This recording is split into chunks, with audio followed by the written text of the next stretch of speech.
Welcome, today in front of me OPPO Reno8 Lite, and I'll show you how to log out from Gmail account on this device.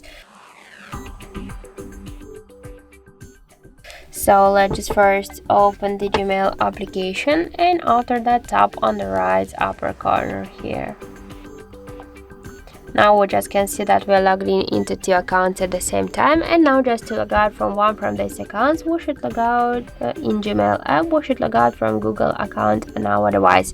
So just to do that, click here to manage accounts on this device, then click to the Google section here and select one from these accounts. For example, let's just use this one.